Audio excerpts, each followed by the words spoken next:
예, 할렐루야.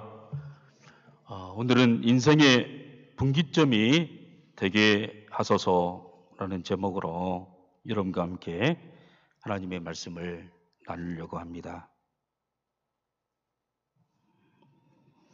여러분 인생마다 분기점이 있습니다. 터닝 포인트가 있는 것입니다. 여러분 계속 추락하다가 더 이상 내려갈 데가 없는 바로 그곳이 인생의 제로 그라운드인 것입니다. 새롭게 더 이상 내려갈 데가 없는 인생의 가장 밑바닥 제로 그라운드죠. 미국의 9.11 테러 사건 때 쌍둥이 세계 무역센터가 무너졌습니다. 여러분 그 빌딩은 모든 부의 상징이었고 세계 연합의 상징이었고 무역의 센터였습니다. 그런데 그것이 일시적 한순간의 타격으로 많은 사람들이 죽고 그 건물이 와르르 무너졌습니다. 그곳에 미국 사람들은 제로 그라운드, 원래 제로 그라운드는 대참사, 대폭격이란 말로 바뀌어졌어요. 큰 빌딩이 있는데 폭격을 맞아가지고 아무것도 없이 그냥 땅바닥에 제로 그라운드, 아무것도 없는 상태를 제로 그라운드라고 칭했던 것입니다. 더 이상 아무것도 없습니다.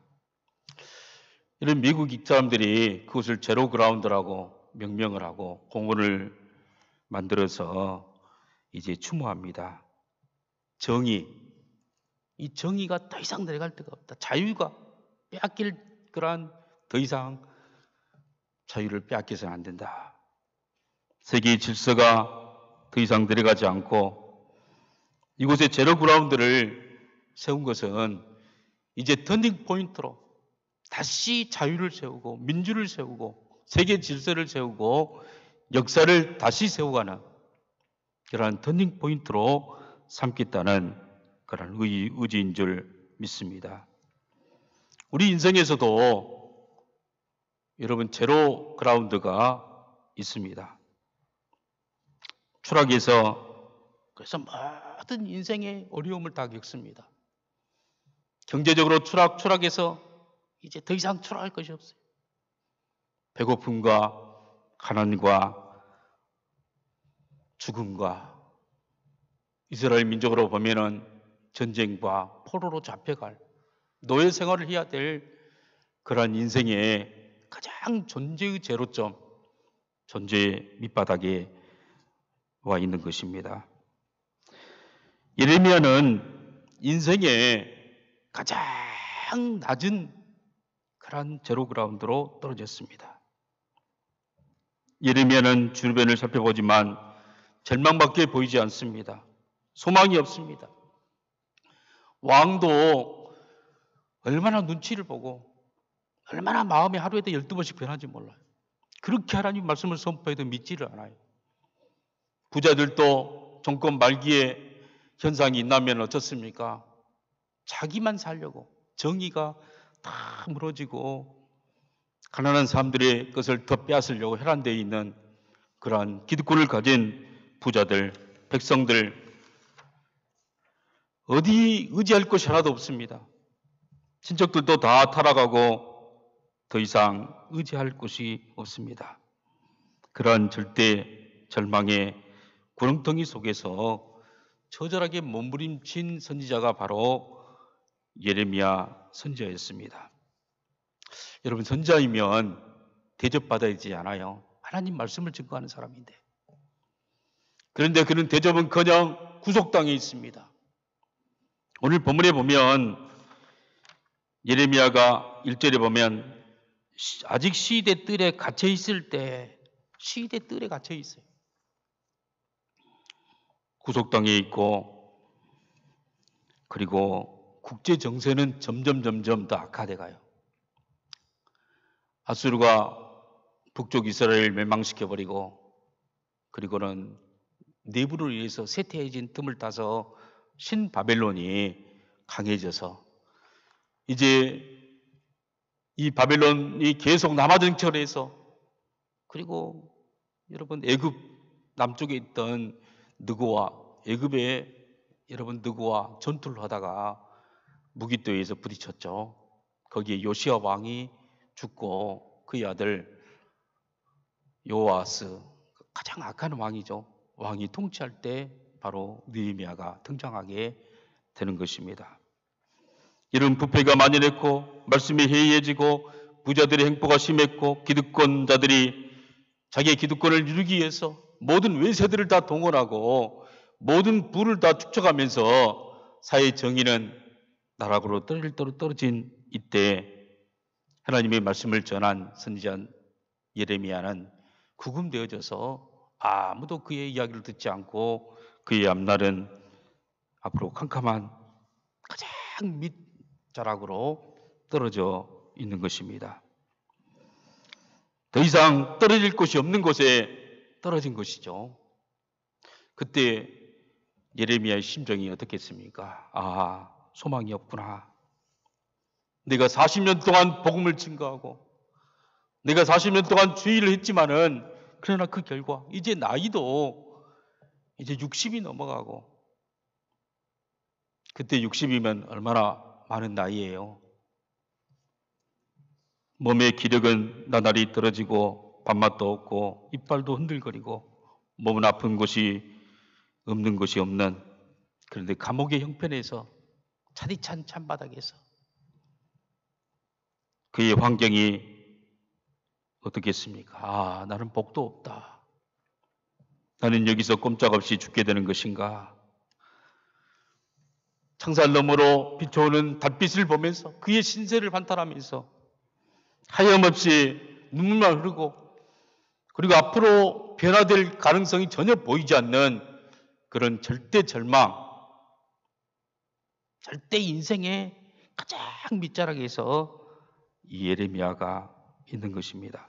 사랑하는 성도 여러분, 여러분은 혹시 갇혀 있지는 않습니까? 나락으로 떨어져 있지는 않습니까? 직장에서 퇴사하고 몸은 점점 더 쇠해져가고 이리 둘러봐도 저리 둘러봐도 소망이 없는 것처럼 보이는, 자식들은 다 자기 살기에 바쁘고 이웃들에게 부탁하기에는 자존심이 상하고 때로는 돈도 다 떨어지고, 여러분 때로는 건강도 이제 한계에 부딪히는 경계선에 서 있고, 때로는 관계도 흔들거려서 마음이 편치 않는 그런 상황에 있지는 않습니까? 이런 상황에 갇혀서 우리는 꼼짝달싹 못할 때가 있는 것입니다. 이런 상황에서 터닝 포인트를, 분기점을 어떻게 만들어낼 수가 있겠습니까? 하나님께서 이 나락으로 떨어진 예레미야 선지자를 구원해 주시지 왜 안 해주시는가? 이 나락에 떨어질 때까지 하나님은 계속 그걸 방치하고 침묵하고 계신가? 왜 그렇습니까? 여러분, 이 선지자는 이스라엘 백성들뿐만 아니라 우리의 모든 사람들의 내면을 보여주는 그런 선지자예요. 우리 내면이 어떻습니까? 우리 내면은 여러분 돈이 조금 있으면 돈 때문에 자존심을 지켜요. 지가 있고 살만하면은 절대로 두 손 들지 않아요.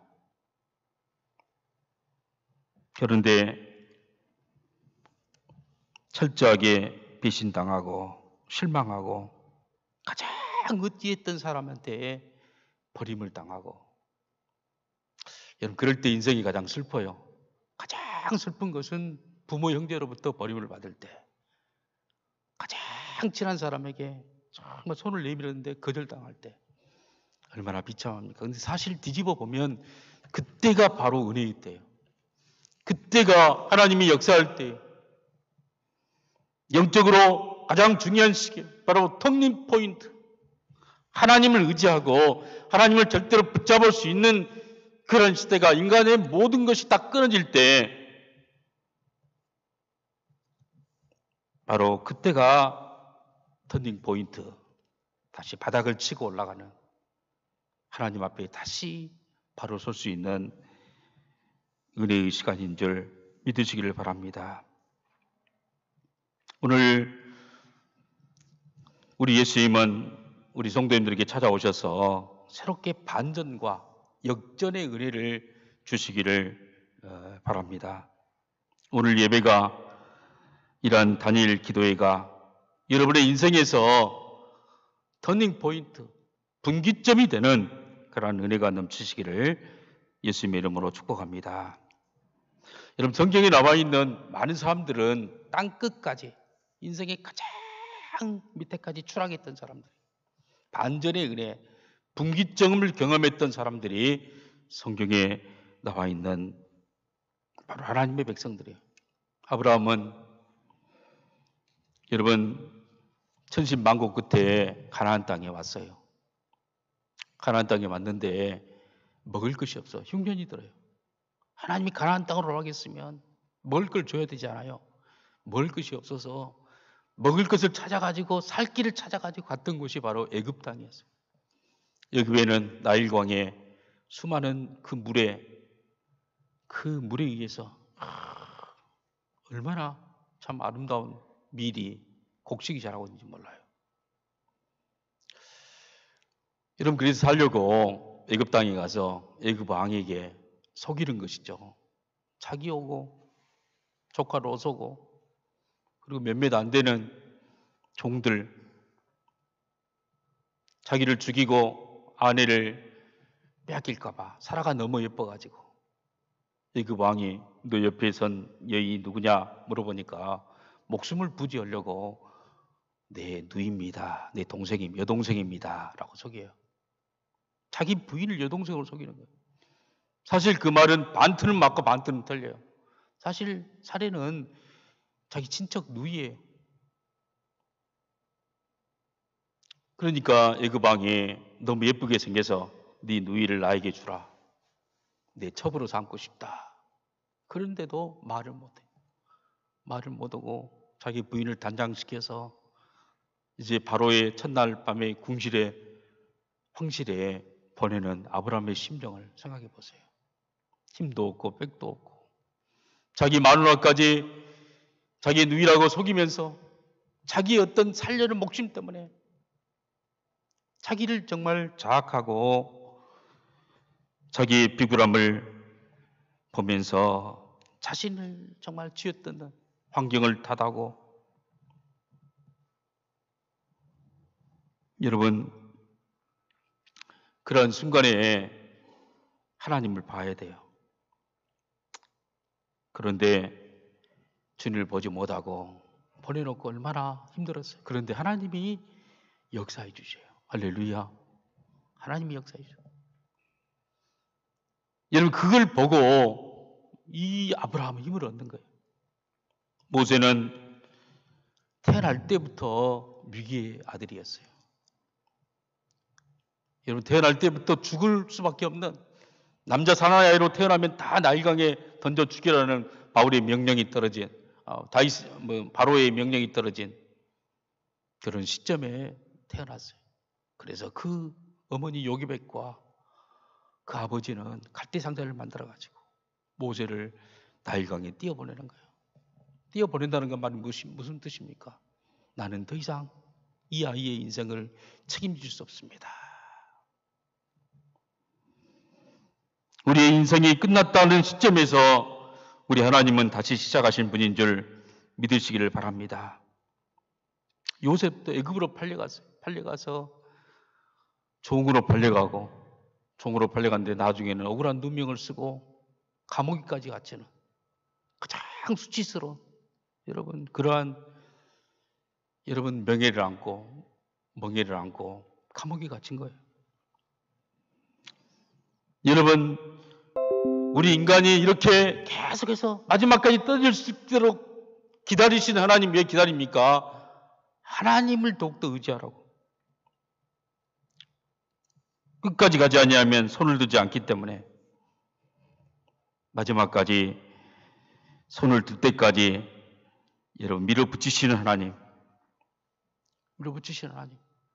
우리는 빨리 두 손을 들어요. 빨리 두 손을 들고 주님 앞에 나아가는 저와 여러분이 되기를 주의 이름으로 축복합니다.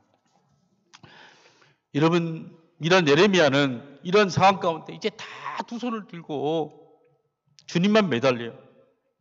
그때 하나님이 반전할 수 있는 방법을 알려줘요. 이런 분기점에서 하나님이 원하시는 것이 무엇인가? 그리고 이런 분기점에서 우리가 해야 될 것이 무엇인가? 이 본문에서 세 가지를 여러분과 함께 나누려고 합니다. 첫 번째로는 회개해야 돼, 회개. 할렐루야. 왜 이런 사태가 벌어졌는가? 왜 국가 민족이 망하게 되어지고, 왜 여러분 선지자가 감옥에 갇히게 되어지고, 왜 불의가 판을 치게 되어지고, 왜 어려움이, 왜 우리 가정이 흔들리게 되어지고, 우리 회사가 이 어려움을 당하게 됐는가? 우리나라 이 민족이 여러분 위기에서 흔들거리게 됐는가? 그에 대한 원인은 딱 한 가지, 바로 죄악 때문이라는 사실이에요. 오늘 5절 한번 읽어봅니다. 5절. 우리 함께 다 같이 함께 읽습니다. 시작.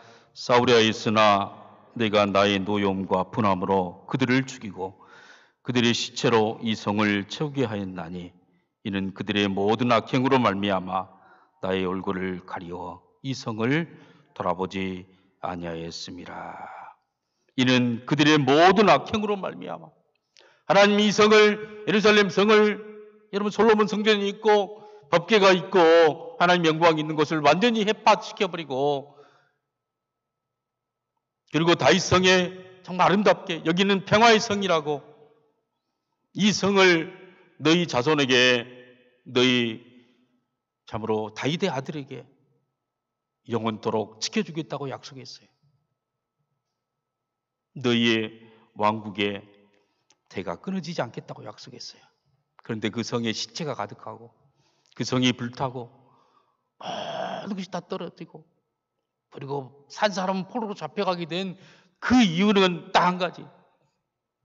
이는 그들의 모든 악행으로 말미암아 나의 얼굴을 가리어 이 성을 돌아보지 아니하였음이라.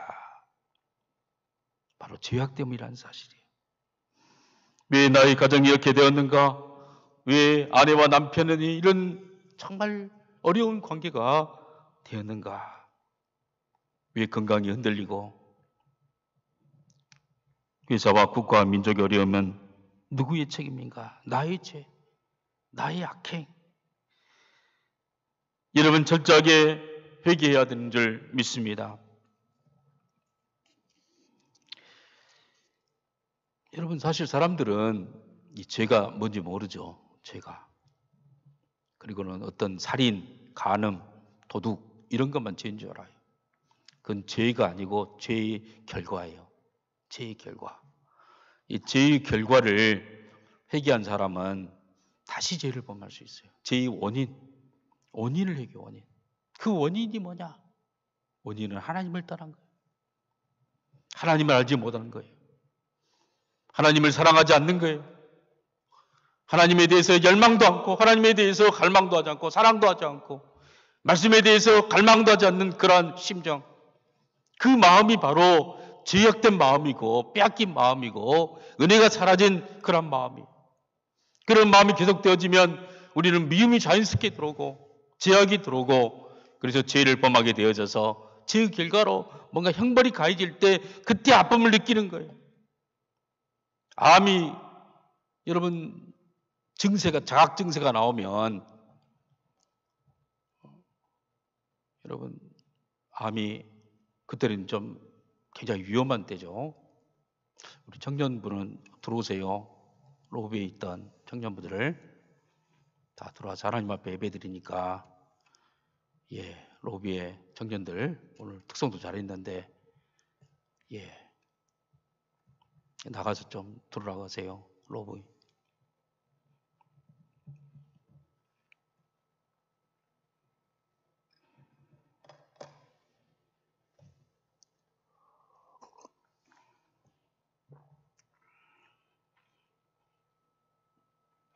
영광이란 어디 갔습니까? 같이 영광이도 들어오고.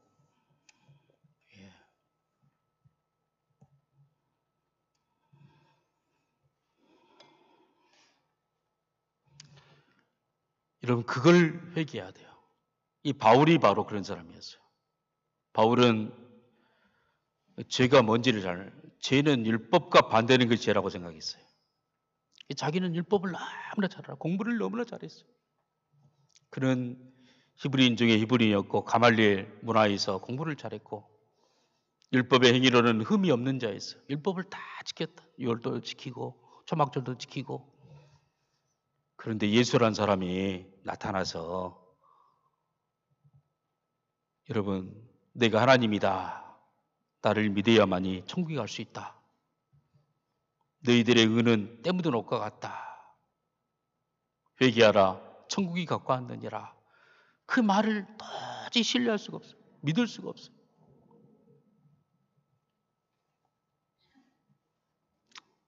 그리고 예수 믿는 사람들을 보니까 오직 은혜로 사요. 은혜로.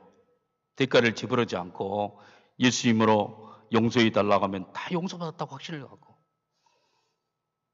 뭔가 자기의 의를 드러내지 않고 힘쓰지 않고 오직 은혜로만 사니까 이런 사람들은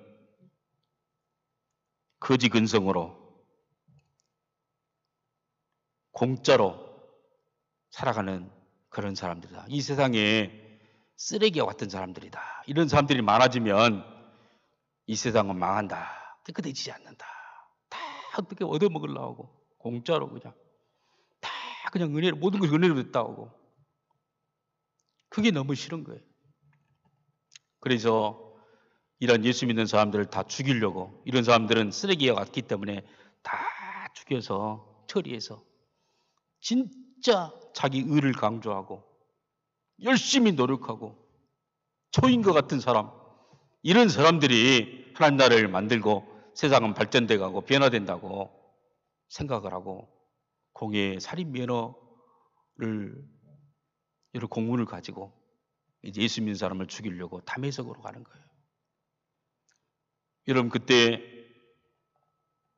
하늘에서 빛이 비춰서 바울이 탄 마차를 비치니까 마차가 넘어져요. 말이 넘어지고 본인도 가다가 넘어져요. 넘어져서 눈이 멀어버리고 말아요. 예수의 빛으로 보니까 그때 드디어 자기 자신이 보인 거예요. 자기가 얼마나 죄인이라는 사실을. 내가 얼마나 하나님을 사랑한 것이 아니라 자기 어떤 교만을 사랑하고 자기 기득권을 사랑하고 이웃의 아픔을 보기보다는 자기가 얼마나 자기의 잘난 것을 뽐내고 살아왔다는 사실을 알게 되어져요. 자기 이제까지 의에 대한 기준이 완전히 뒤집어지는 거예요. 그래서 그는 꼬꾸라져서 아라비아 광야로 3년 동안 가 있어요. 3년 동안 뭐 했겠어요? 회개. 하나님의 빛으로 보니까 자기의 모든 것이 다 죄예요. 마치 다윗이 죄를 범하고 나서 하나님의 빛의 속에서 나단 선지자의 그 여러분 지적을 받을 때 그 빛이 들어와서 자기 자신을 보니까 얼마나 간음죄와 살음죄뿐만 아니라 하나님을 살아가지 못하고 자기의 마음은 날마다 쾌락으로 갔고 날마다 세상으로 갔고 그것이 죄인지도 모르고 그것이 지옥에 갈지도 모르고 살아왔던 세상의 논리와 세상의 그런 문화를 그대로 쫓아갔던 그런 것들을 놓고 밤새 회개하는 거예요. 여러분 회개는 우리의 삶의 분기점이 되는 줄 믿으시기를 바랍니다. 예수님을 만난 사람들의 특징이 뭐냐? 수도꼭지예요. 예수님 때문에 은혜 받은 사람은 내가 죽을 수밖에 없는데 살려줬구나 하고 그리고는 엉엉 울 수밖에 없어요. 날마다 눈물 날 수밖에 없어요. 그런데 자기의 의가 있는 사람, 자기의 도덕이 있고 기준이 있는 사람은 막 화를 막 내죠. 화를 내요. 어떻게 나를 죄인이라고 하는가? 아직도 여러분 그걸 잘 못 깨달은 사람은 더 추하게 봐야 돼요. 낮아져봐요. 더 다운. 정말 더 가라앉아져봐요. 더 낮아지는 거예요. 여러분 회개할 때 하나님이 역사한 줄 믿으시기를 바랍니다. 여러분 회개는 내가 하나님을 모릅니다. 예수님을 모릅니다. 나는 까막눈에 불과합니다. 나는 예수님을 사랑할 것이 아니라 내 자신을 사랑하고 돈을 사랑하고 쾌락을 사랑하고 나는 세상을 훨씬 더 사랑하는 사람입니다. 이대로 가다가는 주님의 은혜 가지고서는 나는 깨어지지 않고 이것이 마치 진짜인 것처럼 사탄에게 속아서 평생 동안 갈 수밖에 없는 그러한 인생입니다. 나를 불쌍히 여겨 주옵소서. 이제는 예수님을 또 하나님의 그러한 놀라운 말씀을 깨달아가는 저희가 되게 해 주옵소서. 이 놀라운 말씀이 있음에도 불구하고 전혀 감동이 없고 전혀 눈물이 없고 하나님의 나를 향하여서 놀라운 계획이 있음에도 불구하고 전혀 사용하지 못했던 그 이유는 딱 한 가지예요. 다른 게 아니에요. 회개하지 않았어요. 주님 앞에 마음을 찢고 너희는 옷을 찢지 말고 마음을 찢고 너에게로 돌아와라. 너희 죄가 여러분 검은 목보다 더 검어도 양털처럼 희게 만들어주겠다고 우리 하나님 우리에게 약속해 주었어요. 이번 다니엘 기도에 특별히 회개하는 저와 여러분이 되기를 바랍니다. 여러분 두 번째로는 부르짖어야 돼요. 우리 2절 3절 오늘 본문 한번 읽어봅니다. 시작. 이를 행하시는 여호와 그것을 만들어 성취하시는 여호와 그 이름을 여호와라 하는 이가 이와 같이 이르시도다. 너는 내게 부르짖으라. 내가 내게 응답하겠고 내가 알지 못하는 크고 은밀한 일을 내게 보이리라. 너는 내게 부르짖으라. 부르짖으란 말이 선포하라 이런 말이에요. 선포하라. 그런데 부르기 전에 하나님의 속성과 성품을 알아야 돼요. 하나님이 어떤 분입니까? 2절에 보면 이를 행하는 여호와, 일을 행하시는 여호와, 그것을 만들어 성취하시는 여호와. 모든 일에는 제1 원인자가 있어요. 참으로 그 일에 대해서 움직이는 자가 있어요. 그 움직이는 제1의 원인자고 모든 운동의 첫 시발점이 누구냐? 바로 하나님이라는 사실. 하나님. 제1 원인자, 움직임의 최초의 근원은 오직 하나님이세요. 하나님이 아이디어를 줘야 생각이 난 거예요. 하나님이 번뜩이는 아이디어를 주고 인사이트를 주고 그것을 구체화시키고 그것을 만들어서 그 일이 되도록 계속 사람을 붙이고 돈을 붙여주고 또 여러 가지 상황들을 조성해주고 그래서 그 일을 만들어서 성취하고 완성시키실 분이 누구냐? 바로 하나님이시다는 사실이에요. 하나님은 모든 것의 아이디어의 원천이시고 아이템의 원천이세요. 하나님은 바람을 불어서 성령을 바람을 불어서 문득 생각나게 만드시고 떠오르게 만드시고 그것을 행하게 만드시고 성취하시는 하나님. 여러분 이 말이 무슨 말입니까? 결국에는 하나님이 다 이루신다. 하나님이. 처음부터 마지막까지. 내 사업의 처음부터 마지막까지. 내가 아무리 밤새 아이들을 꿈을 꾸고 밤새 용을 쓴다 할지라도 하나님이 길을 열어주지 않으면 아무것도 생각나지 않아. 내가 밤새 정말 그물을 내렸지만 잡은 것이 없는 것이 우리 인생이에요. 그런데 하나님이 여러분 정말 특별하게 은혜를 주어서 일을 행하시는 하나님이 일을 만들도록 역사해 주시고 또 그것을 통하여서 계속 그게 내가 아니라 하나님이 그렇게 하신 거예요. 다시 말하면 하나님이 일을 시작하시고 전부를 주장하시고 우리 인생의 모든 계획을 갖고 계신 분이 하나님이시다는 사실을 믿어야 한다는 사실이에요. 믿어야 내가 부르짖을 수 있다. 믿어야 기도할 수 있다. 믿어야 나에게 요구할 수 있다. 그래서 하나님을 먼저 우리에게 이야기해요. 이런 하나님 앞에 아무리 하나님이 너에 대한 놀라운 계획을 가지고 있어도 부르짖지 않으면 기도하지 않으면 아무리 일들이 나지 않아요. 기도해야 된다는 사실. 그래서 우리 여러분 일의 성취와 시작과 과정과 끝은 기도로 시작하고 기도로 과정을 전개시켜 나가고 기도로 마치고 기도로 영광을 돌리는 거예요. 여러분 기도는 하나님의 역사하심의 통로예요. 기도는 무에서 유를 창조하는 하나님이 우리 인생에 주신 놀라운 기적의 통로고 역사의 과정이라는 사실. 우리는 어떻게 할지 몰라요. 그런데 그 끝은 네가 알지 못하는 크고 비밀한 일. 할렐루야. 네가 경험하지 못한 놀라운 인생, 네가 한 번도 생각하지 못한 놀라운 그런 아이템, 그런 놀라운 역사로 그래서 가슴 설레이는 거예요. 하나님 어떤 일을 일으키실 것인가? 하나님은 내 인생에서 어떻게 역사하실 것인가? 가슴이 설레이지 않고 많은 인생, 내 인생에서 더 이상 좋은 것은 일어나지 않는다는 사람은 믿음이 없는 사람이에요. 기도하지 않는 사람이에요. 그의 가슴이 뛰지 않는 사람은 하나님을 믿지 않는 사람이에요. 여러분 성경에 얼마나 예화가 많습니까? 여러분 한나는 자식을 못 낳아가지고 막 눈물로 기도했어요.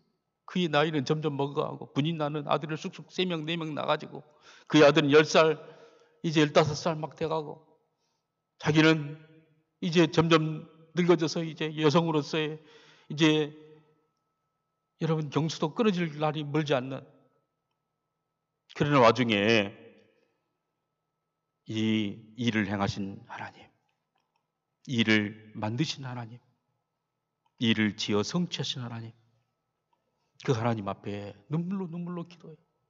눈물로 기도해요. 아들 달라고 기도해요. 하나님 아들만 줬습니까? 아들이 제 아들이었습니까? 아니에요.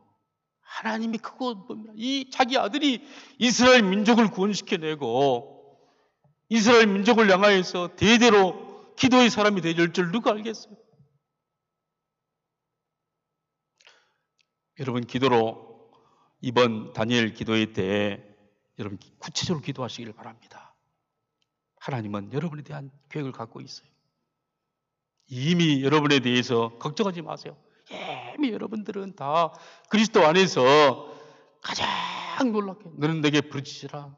네가 내게 응답하겠고 네가 알지 못하는 크고 비밀한 일을 은밀한 일을 보이리라고 약속해 준 거예요. 여러분 그리스도 안에서 선택받으면 이 땅에 올 때 실패하기를 걱정하는 인생은 아무도 없어요. 하나님의 복을 받지 않고 그 말씀에 여러분 인도를 받지 않고 그냥 우연히 어떤 인생은 아무도 없어요. 하나님의 특별한 계획, 하나님의 특별한 역사와 능력으로 이 땅에 왔고 그러한 부분은 여러분 주님께서 시작하셨어요. 이미 시작하셨어요. 그리고 우리에게 여러분 도전하는 길은 기도해라. 할렐루야. 기도하는 저와 여러분이 되기를 바랍니다. 여러분 세 번째로 말씀을 통한 비전을 붙잡아야 돼요. 여러분 회개했습니까? 잘자게 주님으로 주권을 인정하며 살기로 작정했습니까? 그럼 부르짖었습니까? 이제 선포하는 거예요. 선포. 부르짖음이란 말은 카라라는 말인데 선포하다네요. 이미 선포요. 사탄 마귀는 떠날지어다. 하나님의 놀라운 축복은 올지어다. 선포하고. 그런 다음에 세 번째는 말씀을 통한 비전을 붙잡는 거예요. 여러분 기도하면 꿈이 생기죠. 하나님의 비전이 생겨요. 꿈이 생기는 거예요. 우리 6절, 7절, 8절 오늘 본문 한번 읽어봅니다. 다 읽습니다. 시작. 그러나 보라 내가 이 성읍을 치유하며 고쳐 낫게 하며 평안과 진실함이 풍성함을 그들에게 나타낼 것이며 네가 유다의 포로와 이스라엘의 포로를 돌아오게 하며 그들을 전과 같이 세울 것이며 네가 그들을 내게 범한 그 모든 죄악에서 정하게 하며 그들의 내게 범하여 행한 모든 죄악을 사할 것이다. 그러나 이렇게 부르짖고 이렇게 하나님 앞에 돌아온 주의 백성들에게는 하나님이 놀라운 계획을 갖고 있다는 사실이에요. 놀라운 비전을 갖고 있어요. 치료하고 낫게 만들어준다. 할렐루야. 우리를 지금 우리의 모습이 진짜 모습이 아니에요. 우리의 고통당하고 내일에 대해서 염려하고 미래에 대해서 불안해하고 떨고 있던 그런 예레미야 모습이 진짜 모습이 아니에요. 하나님이 예비된 모습이 아니에요. 그의 영혼을 치료하고 그의 육체를 치료하고 그의 마음을 치료하고 우리의 마음에 하나님 마음처럼 자유가 있고 하나님 마음처럼 어떤 사람도 사랑할 수 있고 뿐만 아니라 여러분 그러한 치유된 우리가 꿈을 꿔야 돼요. 우리의 가정이 부부관계가 치유가 돼야 돼요. 자식과 자녀의 관계도 치유가 돼야 돼요. 뭔가 여러분 내 어떤 상처가 계속 투사가 되어지고 계속 그 자녀를 하여금 악순환되게 만들고 진짜 아름다운 대화, 아름다운 보면 여러분 항상 한계는 바로 자기 자신이죠. 나의 어떤 열등감, 나의 어떤 죄책감, 나의 심리적 어떤 불안감 이런 것이 다 결국에는 장애가 되어 있고 그로 인해서 사실 대인관계, 모든 육체적 스트레스 이런 게 다 오는 것이죠. 그러나 예수님 하나님 앞에서 해결받고 자유함 받은 사람은 어떤 사람도 걸림이 없어요. 할렐루야. 영의 자유를 있는 거예요. 내가 치유하고 고쳐 낫게 하고 평안과 진실함과 풍성함을 이게 바로 크리스찬의 특징이에요. 평안. 내 마음에 샬롬이 있는가? 불안하다면 뭔가 지금 믿음이 고장난 거예요. 기도하지 않았다는 사실. 뭔가 지금 회개할 것 있다는 거예요. 평안과 진실함. 진리 안에서 자유. 평안이 있고 자유가 있고 풍성함. 하나님의 복이 넘쳐난다는 사실이에요. 정말 적각꿀이 흐르는 땅에서 사는 그런 백성처럼 우리 인생을 하나님 이러한 계획을 가지고 있다는 거예요. 그러면서 돌아오게 하고 처음 에덴 동산과 같은 회복, 처음 첫사람 아담과 같은 하나님 나라의 완전한 회복. 거기에는 눈물도 없고 죄도 없고 상함도 없고 부끄러움도 없고 아름다운 찬란한 곳. 그 모든 여러분 그 모든 세상의 원인 죄악들을 이 죄를 다 씻고 정하게 만들고 사하게 될 것이다.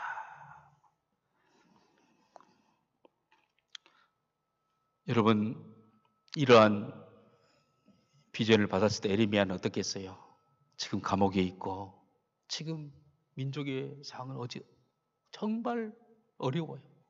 정말 어려워. 아무리 외쳐도 듣지 않는 거다. 그러나 꿈이 생겼어요. 기도하면 하나님이 들은다 약속했다. 그래서 그는 날마다 기도하는 거예요. 기도의 사람이 된 거예요. 문제를 보지 않고 기도했던 사람 에레미야예요. 문제를 절망하지 않고 기도로 바꿨다. 그래서 미래 세대를 위해서 하나님 저들을 살려달라고 저들을 통하여 세상에 다시 한번 하나님의 나라의 꿈을 꾸는 그러한 역사가 있게 해달라고 그들이 예수 믿고 돌아와서 그리고 만방에 흰옷을 입고 거룩한 행실로 본을 보이면서 이 땅에 정말 아름다운 나라를 세우게 해달라고. 여러분 그러한 꿈을 꾼 사람 에레미야뿐만이었을까요? 정말 주님을 만난 사람은 다 꿈을 꾸어요. 이런 기도를 해요. 우리 사무엘 선지자 사무엘상 12장 23절에 보면 우리 한번 읽어봅니다. 시작. 나는 너희를 위하여 기도하기를 쉬는 죄를 여호와 앞에 결단코 범하지 아니하고 선하고 의로운 길을 너희에게 가르칠 것인즉 너희를 위하여 기도하기를 쉬는 죄를 결단코 범치 않겠다. 이러한 하나님의 비전과 꿈이 있는 사람은 기도의 사람인 거예요. 할렐루야. 정말 이번 다니엘 기도회 때 우리가 이런 꿈을 꾸는 우리의 다음 세대 여러분 그 메가버스 페이스북이 메가버스로 바뀐다고 그래요.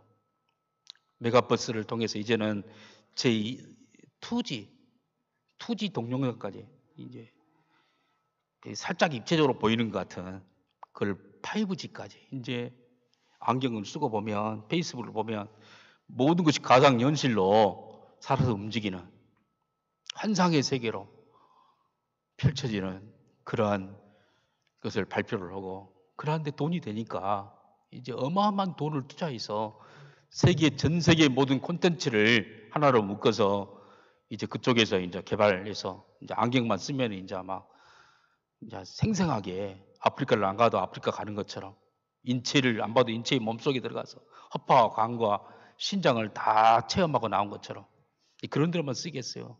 성적으로도 어마어마하게 태폐하고 어마어마하게 정말 어떻게 상상할 수 없는 세계가 펼쳐지게 될 거예요. 여러분 그런 시대에 우리 자녀들이 살 것인데 그 자녀들 어떻게 하겠어? 기도해야 돼. 기도. 이번 다니엘 기도회 때 우리가 회복되어지고 할렐루야 부르짖게 되어지고 그리고 꿈을 꾸는 우리 귀한 성도님 되기를 주님의 이름으로 축복합니다. 기도하겠습니다. 하나님 아버지 감사합니다. 우리의 특별한 시대에 우리의 신학의 분기점으로 다니엘 기도를 주시고 말씀을 주신 것을 감사합니다. 이번 계기를 통하여 쓰러져가는 우리의 신앙을 다시 일으켜 세우고 민족을 일으켜 세우고 또한 다음 세대를 일으켜 세워나가는 귀한 종들 될 수 있도록 인도해 주시옵소서. 이번 계기를 통하여 철저하게 회개하고 새로워지는 그래 주님의 사람으로 다시 한번 서가는 귀한 제일교회 성도들 될 수 있도록 축복해 주시옵소서. 예수님의 이름으로 기도하옵나이다. 아멘.